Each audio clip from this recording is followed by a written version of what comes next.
Hi, my name is Anna, And I'm Jennifer. and we wanted to talk to you about the application process so you know what to expect when you're applying. So, what would you say is the first step in the application process? The first step is definitely to speak with an advisor. We suggest this because speaking with an advisor will allow the applicant to ask questions, ensure this is a good fit for them for the program as well as with RMU. Yes, and they can also help you with transfer credits and how to request those. You'll definitely want to start your transfer credit form at the same time you submit your application. A question that we often get asked is, how does someone actually get in contact with an advisor? Yes, there are a few ways you can get in contact with an advisor.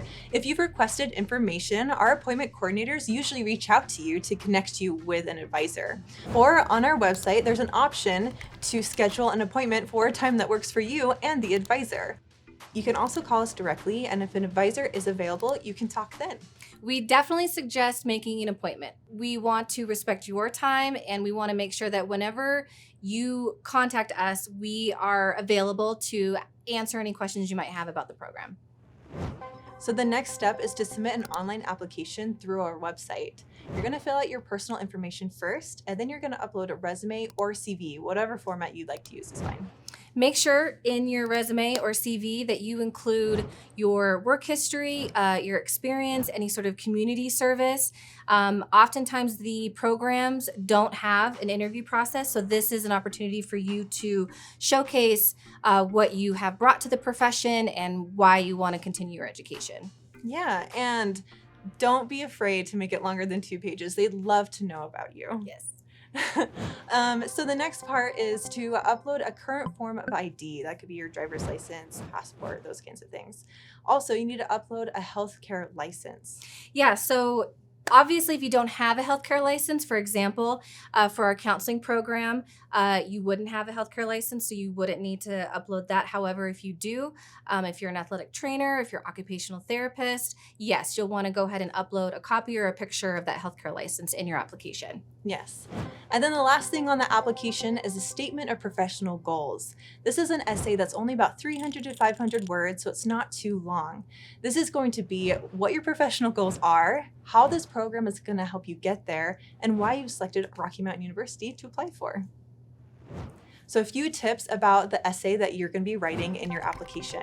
Make sure that you pay attention to spelling and grammar. You'll be very surprised how many people don't pay attention to their grammar in this essay, and it can make a really big difference. This shows that you're competent at a graduate level, so this should be a professional writing sample. One thing that we've heard that is helpful is if an applicant writes out or types out their essay in a Word document so that it can be spell checked and grammar checked, and then just copy and paste it and put it in the application. 100%. Yeah. Yes. Definitely spend some time on the essay. It's important. One of the last things that you're going to want to do is request letters of recommendation from different references. So depending on the program, you will need to submit a certain amount of letters of recommendation. So for example, our counseling program requires 3 letters of recommendation. Other programs require 2. Some require none, like our DMSC program. So this is another reason why you want to chat with an advisor, so you know exactly what you need to ask people for when you're submitting your application.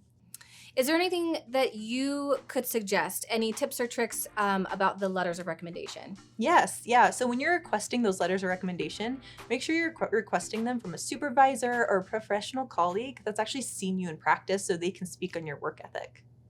Another component of your application that we will need are your official transcripts. We only need the transcripts from the institutions that you have graduated from. The only exception would be transfer credits. If you have taken a few courses postgraduate and you want to see if those courses will transfer in, then obviously we would need those transcripts as well. Yes. And then the final piece of your application is to pay the application fee. If you're applying for a certificate, that's going to be $35, but it's going to be $50 for all other programs. So once your application is submitted, you will receive an email confirming this, and at this point, an admissions coordinator will receive and process your application. Yeah, she'll also give you updates on items that we have already, as well as what we're still missing. For example, if we have received a letter of recommendation, we will let you know who we've received it from, so that you might be able to reach out to your other references and remind them to go ahead and submit their letters of recommendation for you. We will also let you know when we've received your transcripts, either that we've received them all or that we've received one and we're still waiting for the other. Either way, you will know exactly where you stand throughout the application process. Once all of your application components are received, we will compile your application and send it to the program for review. We will also reach out to you and let you know that we have everything we need and that your application has been sent for review as well. Your application will then be reviewed by the Admissions Selection Committee. At this point, some programs require an interview and some do not, as we mentioned. If your program requires an interview, the program coordinator will contact you to schedule an interview with the Admissions Selection Committee. On the day and time of your interview, to start the interview, you need to call the number provided in the confirmation email that was given to you by the program. Once the admissions selection committee makes an admissions decision, the program advisor will give you a call and let you know what that decision is. Typically, it's 5 to 10 business days after the application has been sent for review. You can confirm your enrollment by submitting the enrollment forms that were linked in your acceptance email that you received after the phone call with the admissions advisor. In addition to this, you'll want to submit your enrollment deposit. Yes, this enrollment deposit is non-refundable, but it will actually be applied to your first semester's tuition. Once we receive all those components, you will officially be enrolled as a student at RMU. Welcome to the family.